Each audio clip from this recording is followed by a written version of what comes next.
একজন চাওয়ালা যদি দেশের প্রধানমন্ত্রী হতে পারে তাহলে আমি কেন পারবো না?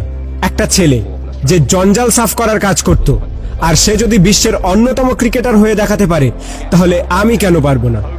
একটা মানুষ কোনো ডিগ্রি ছাড়াই শুধুমাত্র পেট্রোল পাম্পে কাজ করে ইন্ডিয়ার বেস্ট বিজনেসম্যান হতে পারে তাহলে আমি কেন পারবো না? হাই স্কুলের বাস্কেটবল টিম থেকে বাদ দিয়ে দেওয়ার পরেও যদি সে দুনিয়ার বেস্ট বাস্কেটবল প্লেয়ার হতে পারে তাহলে আমি কেন পারবো না? কিছু লোক কলেজ ড্রপ আউট করার পর নিজের কোম্পানিতেই কলেজের টপারদের হায়ার করতে পারে তাহলে আমি কেন পারবো না? এক ব্যক্তি যাকে নিউজ পেপার কোম্পানি চাকরি থেকে বাদ দিয়ে দেয় কারণ তার মধ্যে নাকি ক্রিয়েটিভিটি কম ছিল, আইডিয়া কম ছিল, সেই ব্যক্তি যদি পরে মিকি মাউসের মতো ক্যারেক্টার ক্রিয়েট করতে পারে তাহলে আমি কেন পারবো না? একটা মানুষ যার গার্লফ্রেন্ড তার সাথে ব্রেকআপ করে নেয় এবং তাকে সমস্ত সোশ্যাল সাইট থেকে ব্লক করে দেয়, কিন্তু সেই ব্যক্তি পরে দুনিয়ার সব থেকে বড় সোশ্যাল নেটওয়ার্কিং সাইট ফেসবুক বানিয়ে দিতে পারে তাহলে আমি কেন পারবো না? এক ব্যক্তি 999 বার ফেল হওয়ার পরেও হার না মেনে 1000 বারের মাথায় বাল্ব আবিষ্কার করতে পারে তাহলে আমি কেন পারবো না?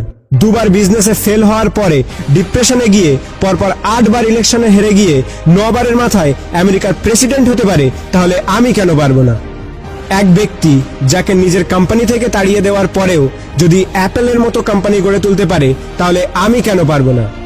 একটা মেয়ে যে 9 বছর বয়সে সেক্সুয়ালি অ্যাবিউজড হওয়ার পরেও 10 বছর বয়সে প্রেগনেন্ট হওয়ার পরেও লোকাল টিভি শো থেকে বের করে দেওয়ার পরেও অস্কার জিততে পারে এবং কোটি কোটি টাকা ইনকাম করতে পারে তাহলে আমি কেন পারবো না?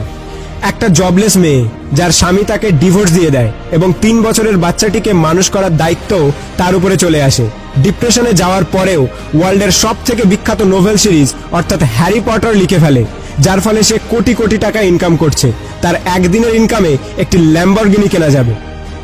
এক ব্যক্তি যার পুরো বডি প্যারালাইজড, চলাফেরা তো দূরের কথা, নিজের আঙুল পর্যন্ত নাড়াতে পারে না, সে যদি ওয়ার্ল্ডের one of the best scientist হতে পারে তাহলে আমি কেন পারবো না?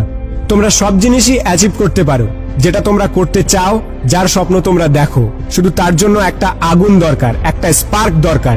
নাথিং ইজ ইম্পসিবল, আর এই স্পার্ক তোমাদের নিজেদের মধ্যে আছে। তুমি নিজেই দোষী তোমার ফেল হওয়ার জন্য।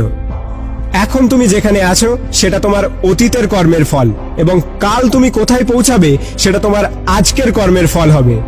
আমার তরফ থেকে সবাইকে অল দ্য বেস্ট। যদি ভিডিওটি ভালো লাগে তাহলে লাইক করো, শেয়ার করো, আর তোমার মতামত কমেন্ট করে জানাও। আর যদি প্রথমবার আমার ভয়েস শুনে থাকো তাহলে প্লিজ চ্যানেলটিকে সাবস্ক্রাইব করো আর পজিটিভিটি দিয়ে নিজেকে ঘিরে রাখো। Please watch 2.0 signing off.